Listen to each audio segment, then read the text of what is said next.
Hello friends, welcome back to my Chitra photography YouTube channel. అందరికీ స్వాగతం, సుస్వాగతం. Friends, మన లాస్ట్ ఎపిసోడ్ తోటి మనం ఫ్లాష్ ఫోటోగ్రఫీలోకి ఎంటర్ అయ్యాం. ఫ్లాష్ ఫోటోగ్రఫీకి సంబంధించి మనం సిరీస్ ఆఫ్ ఎపిసోడ్స్ మొదలు పెట్టాం అనమాట. సో ఆల్రెడీ ఒక ఇంట్రొడక్షన్ వీడియో చేయడం జరిగింది. అందులో మనం బేసిక్స్ మాట్లాడుకున్నాం. ఈరోజు మనం ఫోటోగ్రఫీలో ఫ్లాష్ వాడడం వల్ల మనకు కలిగే ఉపయోగాలు ఏంటి, అలాగే కలిగే ఇబ్బందులు కూడా ఉంటాయి. అవి ఏంటో తెలుసుకుందాం. మనం ఆ విషయాలు మాట్లాడుకునే ముందు మీరు కనుక మన మాయాచిత్ర ఫోటోగ్రఫీ యూట్యూబ్ ఛానల్కి సబ్స్క్రైబ్ చేయలేదంటే కనుక ఇప్పుడే సబ్స్క్రైబ్ చేయండి, ఓకేనా? అలాగే మీ ఫ్రెండ్స్కి చెప్పి షేర్ చేయండి. Support our channel.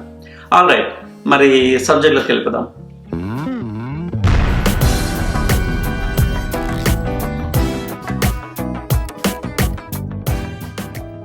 ఓకే, నేను ఆల్రెడీ చెప్పినట్టు ఎప్పుడైతే మనం ఫోటోగ్రఫీలో ఫ్లాష్ అనే ఒక విషయాన్ని తీసుకొస్తామో మనం ఫోటోగ్రఫీలోనే మరో ప్రపంచంలోకి వెళ్తున్నట్టు లెక్క అనమాట.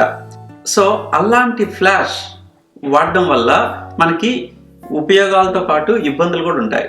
సో మొదట మనం ఫ్లాష్ వాడడం వల్ల కలిగే ప్రయోజనాలు ఏంటో తెలుసుకుందాం. మొదటగా డార్క్ కండిషన్స్లోనూ లేదంటే లో లైట్ కండిషన్స్లోనూ మనకి ఫ్లాష్ అనేది చాలా ఉపయోగకరంగా ఉంటుంది అన్నమాట. సో ఇలాంటి కండిషన్స్లో మీరు అడగచ్చు, మరి మనం ఆల్రెడీ అపర్చర్, షటర్ స్పీడ్, ఐఎస్ఓలతోటే వాల్యూస్ మార్చుకుంటూ మనం కావాల్సిన ఎక్స్పోజర్ తీసుకోవచ్చు కదా, మరి లో లైట్ ఎందుకు అవుతుంది అనొచ్చు. బట్ అక్కడ మెలిక్ ఏంటంటే అందులో ప్రతి విషయాన్ని పెంచుకోవడం తగ్గించుకోవడంలో మనకి అడ్వాంటేజ్తో పాటు డిసడ్వాంటేజ్ కూడా ఉంటుంది. ఫర్ ఎగ్జాంపుల్, ఐఎస్ఓ పెంచుకుంటే మనకి రైట్ ఎక్స్పోజర్ వచ్చేస్తుంది, కానీ ఐఎస్ఓ పెంచుకుంటూ పోయే కొద్దీ మనకి ఏమవుతుంది, నాయిస్ కూడా ఇంట్రడ్యూస్ అవుతుంది, విచ్ వీ డోంట్ వాంట్. అవునా కదా? సో అందువల్ల ఆ రీజన్ తోటే మనం ఆ వాల్యూస్ని అలానే ఉంచుకుంటూ ఫ్లాష్ వాడితే గనక మనకి ఈ లో లైట్ ఆర్ డార్క్ కండిషన్స్లో మనకి చాలా హెల్ప్ఫుల్గా ఉంటుంది అనమాట.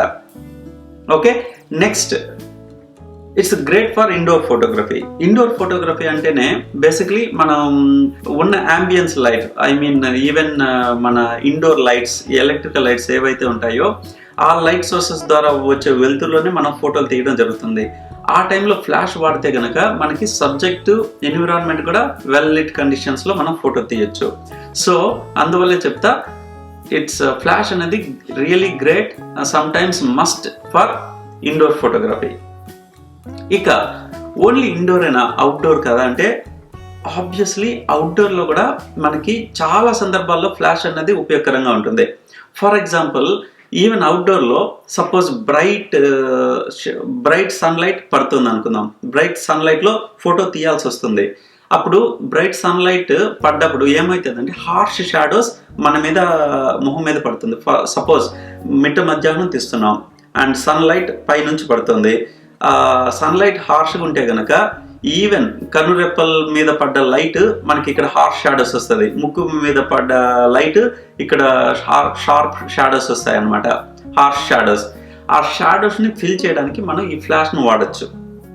సో ఇలా మనకి ఎక్కడైతే ఈ హార్ష్ షాడోస్ వస్తున్నాయో ఆ సందర్భంలో ఫిల్ చేయొచ్చు. అలాగే అవుట్డోర్లో మనం షాడోస్లో ఫొటోస్ తీస్తుంటే కనుక మరింత షార్ప్నెస్, మరింత క్రియేటివ్గా ఫోటో తీయాలన్నా కూడా మనం ఫ్లాష్ వాడుకోవచ్చు అనమాట.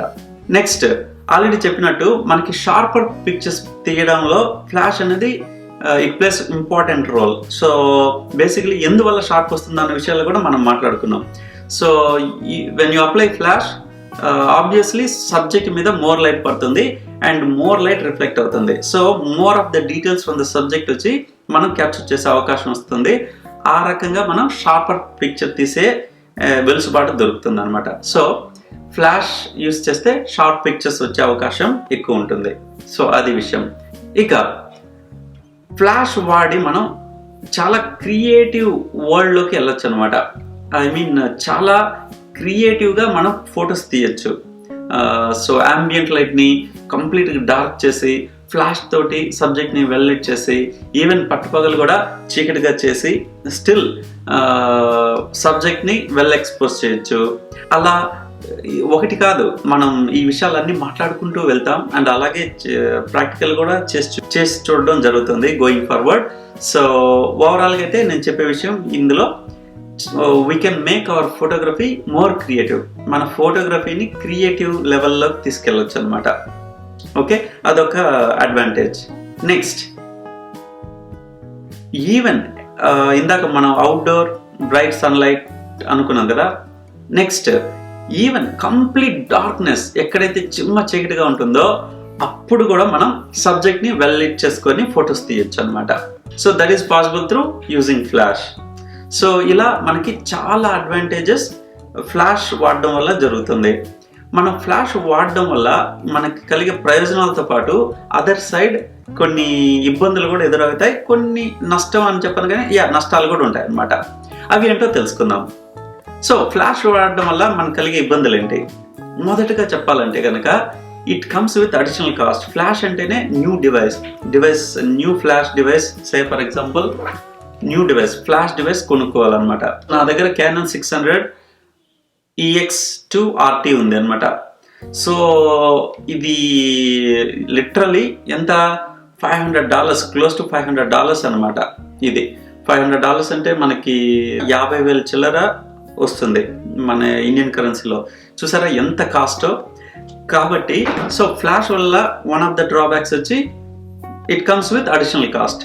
బికాస్ మనం ఇది కొనుక్కోవాలి, ఇంకా వీటి మీద మనం మాడిఫైయర్స్ కొనుక్కోవాల్సి వస్తుంది, అండ్ డిఫరెంట్ సపోర్టింగ్ డివైసెస్. ఇంకా చెప్పాలంటే దీని బ్యాటరీస్ కొనుక్కోవాలి, ఆ బ్యాటరీస్ ఖర్చు, ఆ బ్యాటరీస్ రీఛార్జబుల్ అయితే రీఛార్జబుల్ బ్యాటరీస్ కొనుక్కోవాలి.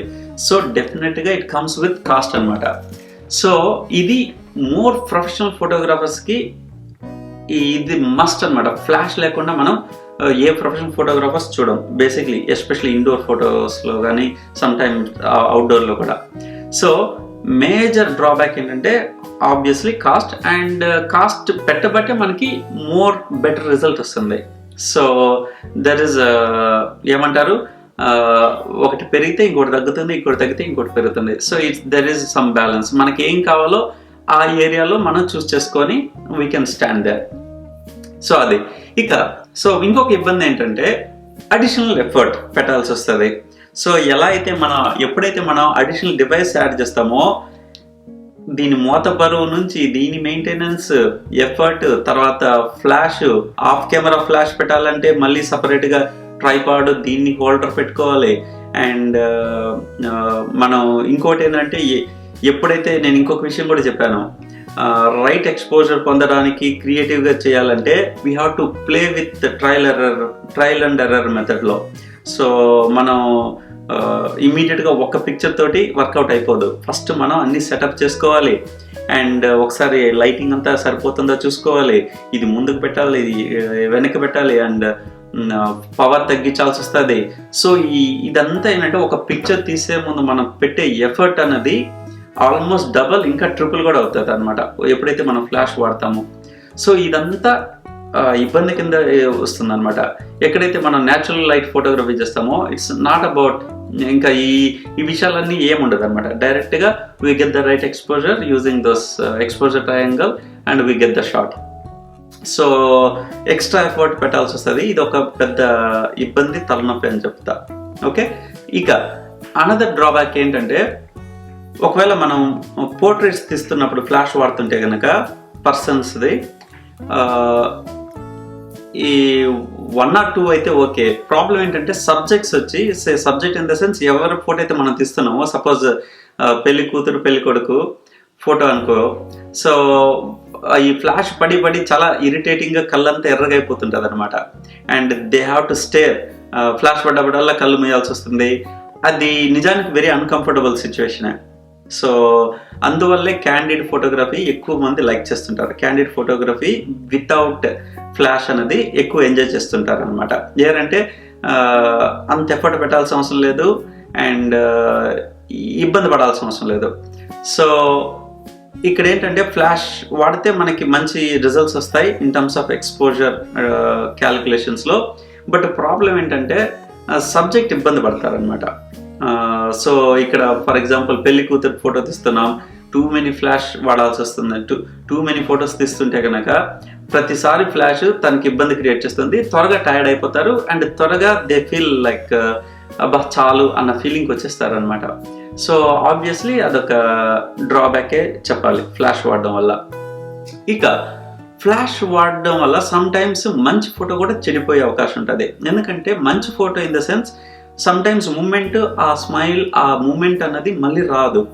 ఆ టైంలో ఈ ఫ్లాష్ కానీ ఓవర్ ఎక్స్పోజ్ అయిందనుకో, అప్పుడు ఏమయ్యే అవకాశం ఉందంటే హార్ష్ లైట్ పడిపోయే అవకాశం ఉంటుంది అనమాట ఫేస్ మీద. మనం harsh light in the sense literally మనం రా ఫైల్ ఫార్మాట్లో తీసినా కూడా మనం డీటెయిల్స్ని రిట్రీవ్ చేసుకోలేం. సో అలాంటి సిచ్యువేషన్లోకి వెళ్ళే అవకాశాలు ఉంటాయి. ఆ మూమెంట్స్ మళ్ళీ బ్యాక్ తీసుకురాలేం. సో ఇలాంటి సందర్భాల్లో మనకి ఫ్లాష్ అనేది ఇబ్బందిగానే ఉంటుంది. ఓకే, ఇక ఇంకొక డ్రాబ్యాక్ ఏంటంటే చాలా కన్సర్ట్ ఫోటోగ్రఫీ లేదంటే డ్యాన్స్ స్టేజెస్ మీద మనం ఫ్లాష్ వేస్తూ ఫొటోస్ తీయలేం. అండ్ స్ట్రిక్ట్లీ నాట్ అలౌడ్ కూడా ఉంటుంది అనమాట. ఒకవేళ అలౌడ్ ఉన్నా కూడా తీయడం వల్ల ఏమవుతుందంటే ఫస్ట్ ఆఫ్ ఆల్ డ్యాన్స్ చేస్తున్నారు, వాళ్ళకి టూ డిస్టర్బింగ్గా ఉంటుంది. ఈవెన్ పాట పాడేటోళ్ళు కూడా వాళ్ళని ఫోటో తీస్తున్నాం అంటే కనుక with flash obviously they get disturbed. So అందువల్లే మోస్ట్ ఆఫ్ ది కాన్సెప్ట్ ఫోటోగ్రఫీలో ఈ ఫ్లాష్ అనేది అవాయిడ్ చేయమంటారు అనమాట. సో అలాంటి సందర్భాల్లో ఈ ఫ్లాష్ వాడలేం. సో అదొక ప్రాబ్లం. ఫ్లాష్ ఉన్నా కూడా వాడలేం అనమాట. సో ఫ్లాష్ ఉన్నా వాడలేం, ఒకవేళ ఫ్లాష్ వాడినా కూడా అది ఇబ్బందికే గురి చేస్తుంది వాళ్ళని, మెయిన్గా ఆర్టిస్టులని. సో అదొక మెయిన్ ప్రాబ్లం. సో అది ఇంకోటి ఇందాక చెప్పడం మర్చిపోయినా, పోర్ట్రేట్ విషయంలో మనం ఫ్లాష్ తీసేటప్పుడు కొన్ని సందర్భాల్లో ఏమవుతుందంటే హార్ష్ లైట్తో పాటు మనకి స్వెటీ లుక్, రిఫ్లెక్షన్ ఏమవుతుందంటే మనకి స్వెటీ లుక్ అంటే ఏదో చెమట పడ్డట్టు, ఒకవేళ చెమట ఉందనుకోండి అది మరింత ఎక్కువ కనిపిస్తుంది అనమాట. So which is definitely not desirable. So ఇలాంటి ఇబ్బందులు మనకి ఫ్లాష్ వాడడం వల్ల ఉంటుంది, అడ్వాంటేజెస్తో పాటు. సో అది ఫ్రెండ్స్, తెలుసుకున్నారు కదా ఫ్లాష్ వాడడం వల్ల ఫోటోగ్రఫీలో కలిగే ఇబ్బందులు, అలాగే దానివల్ల ప్రయోజనాలు అన్నది. So one of my favourite concepts వచ్చి ఫ్లాష్ వాడడం. సో ఫ్లాష్ వాడుతూ నేర్చుకోవడం అన్నది చాలా important and must for every photographer. So మనం గోయింగ్ ఫార్వర్డ్ ఫ్లాష్ని ఎన్ని రకాలుగా వాడుకోవచ్చు, first of all flash devices ఎన్ని రకాలు, how many types of flashes ఉన్నాయి, అండ్